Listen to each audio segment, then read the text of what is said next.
السلام عليكم ورحمة الله وبركاته اخواتنا وحبايبنا، وحشتونا جدا جدا.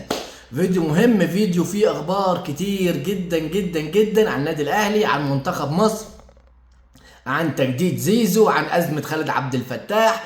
خليكم معانا لاخر الفيديو، ودعمونا بلايك وشير وكومنت لطيف من اخواتنا اللي معانا مع الصفحة عشان التفاعل يزيد والفيديو ده يوصل لاكبر عدد من الناس. مبدئيا منتخب مصر بيتعادل بالوجوه الجديدة، بالناس اللي اول مره تنضم، بالناس المتالقه، بالناس اللي اثبتت وجودها، بجموديه قلب كابتن حسام حسن.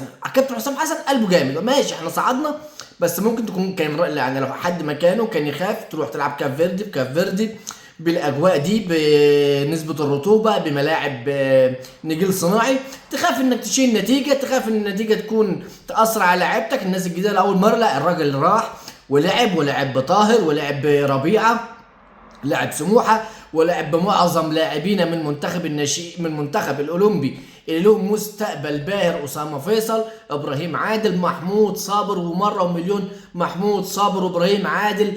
بيراميدز قتلهم. حسام حسن بقلب اسد فعليا. زي احنا ما بنعترض على بعض الاسماء اللي ما كانتش موجوده في القائمه، برضو احنا بنشيد باداء المنتخب، بنشيد باداء لاعبتنا، بنشيد باداء رجالتنا، بنشيد بمديرنا الفني اللي بصراحه قلبه جامد ان انا العب بالناس دي في ظروف في ملعب في افريقيا. ممكن لو ماتش بوتسوانا اللي هو ان شاء الله يوم الثلاث بعد بكره تلعب بنفس التشكيله في مصر بين اهلك وناسك وجمهورك وملعبك اللي احنا متعود عليه، ممكن تقدر تقول ماشي دي مش مجازفه، انما كانت مجازفه وقلب جامد انه يلعب بالشكل ده وبالتشكيله دي وبالناس دي في الملعب الوحش جدا بتاع كاب فيردي ولا ملعب نجيل الصناعي. انا حابب اشيد بربيعه لاعب سموحه، وبصراحه احمد عيد، محمود صابر، ابراهيم عادل، محمد شحاته، احمد كوكا. حاجه تفرق انك تنزل بمعدل الاعمار والناس دي تجهزها نلعب بيهم مونديال ان شاء الله اللي جاي باذن الله في الولايات المتحده، باذن الله حاجه تفرح، لان انت بتجهز ناس، لان انا عندي ناس معدل اعمارها كبير والناس دي مش هتقدر تكون موجوده. حسام عبد المجيد، انا من انصار ان حسام عبد المجيد يشارك ويلعب، لان احنا محتاجين كوادر في كل الملاعب. انا لما ادخل كاس العالم اللي جاي ان شاء الله بعد التاهل باذنك يا رب بحسام عبد المجيد ومحمد عبد المنعم، غير لما ادخل برامي ربيعه وياسر ابراهيم او رامي ربيعه والونش اللي هم الناس اللي مكسرين ال 30 سنه او ال 33 سنه ومعدل اعمارهم كبير. فدي هتبقى حاجه كويسه للتجهيز لمنتخبنا لما هو قادم باذن الله. سبحان مغير الاحوال، رساله لكل لاعبي الدوري المصري وكل اللعيبه، الناس اللي بتشوف طاهر محمد طاهر، اتفرج من لاعب داخل عفوا في صفقه تبادليه لزد لاحسن لاعب في مصر حاليا، ولاعب متالق على المستوى المحلي وبمشاركه دوليه اولى وبهدف اول مع منتخب مصر. لكل مجتهد النصيب يا طاهر، وزي ما احنا كنا بنهاجمك على مدار الموسم اللي فات يا طاهر، احنا النهارده بنقول طاهر اشتغل على نفسه، وطاهر كان مقصر في حق نفسه، وطاهر اشتغل، وطاهر النهارده من احسن الاجنحه الموجوده في مصر، ولاعب يستحق التواجد رسميا في منتخب مصر. والكل مجتهد النصيب يا ابني والله. طاهر ده حاجه كده تحطه وتقول له اتفضل يا رضا سليم، شوف طاهر، اتفضل يا عم كهربا، شوف طاهر، شوفوا يا جماعه، شوفوا يا لعيبه النادي الاهلي، شوفوا اللاعب بيجي منين يوصل لفين.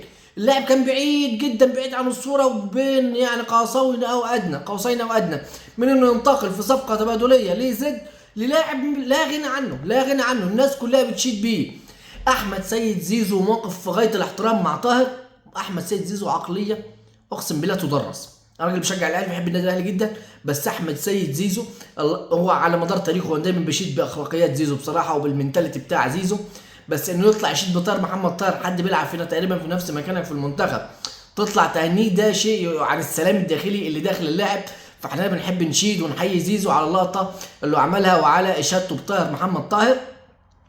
زيزو في كلام، انا ما بحبش اخش في اي حاجه تخص نادي الزمالك، بس عموما في كلام ان زيزو عايز من نادي الزمالك 70-80 مليون جنيه سنويا، وده انا اظن انه هيكون حاجه يعني كبيره جدا على ميزانيه نادي الزمالك في ظل الازمه الماليه. للاسف كمان مره نادي الزمالك بيتم تغريمه غرامه بن ساسي كامله جدا. جمهور الزمالك كان بيقول لك ساسي ابا ما اعرفش ايه واجدد لساسي، ادي يا جماعه ساسي اللي انتوا كنتوا مطلعينه السما. فكره ان انا اطلع لاعب السما ويجي في الاخر يشتكيني او يعمل معايا مشاكل في الفيفا، ده لاعب انتوا كنتوا كل جمهور الزمالك عنده استعداد يبيع بيته عشان خاطر يجدد لساسي. ادي ساسي خد حكم والزمالك استأنف، وللاسف تم التأكيد على الحكم مرة تانية، وساسي تقريبا 700 أو 800 ألف دولار محتاجهم ساسي، لازم الزمالك يدفعهم، يا إما هيتم وقف القيد أكتر ما هو موقوف. للأسف مشاكل نادي الزمالك بالنسبة للموضوع ده ما بتخلصش وما بتتحلش، ويوم عن يوم يعني مشاكل ما بتزيدش. الأهلي بيدرس إعادة أحمد عبدين للأهلي مرة تانية، واللاعب كان مقدم مستوى كويس مع سموحه، والاهلي بيدرس اعادته مره ثانيه احمد عبدين من المدافعين الكويسين. خالد عبد الفتاح وازمه، انا خالد من الشخصيات الطيبه بناء على كلام كل الناس عليها. خالد كان قدم تهنئه للمدعو مروان حمدي لاعب بيراميدز بعيد ميلاده، وكانت الدنيا قامت ما عادتش، جمهور الاهلي زعل يا جماعه. يعني خالد عبد الفتاح لاعب انا ما اظنش ليه مشاكل قبل كده، وليه عندنا اللي يغفر له انه يغلط غلط مش مقصود بالشكل ده، والراجل كان شايل التويته واتحط عليه غرامه من كابتن محمد رمضان، والراجل اطلع كمان ببيان واعتذر فيه عن اللي حصل. اخر حاجه قبل ما ننهي فيديونا بتاع النهارده، مصر وبتسوانا يوم 19/11 ان هو يوم الثلاث ان شاء الله، هيكون الساعه 6 بتوقيت الاردن و5 بتوقيت مصر في ملعب الدفاع الجوي. هتكون دي اخر مباراه في المباريات المؤهله لامم افريقيا الجايه ان شاء الله. اخواتنا وحبايبنا شرفتونا ونورتونا، ادعمونا بلايك وشير، ودعواتكم لنا ان شاء الله، ودعواتكم لاخواتنا في غزه، والسلام عليكم ورحمه الله وبركاته.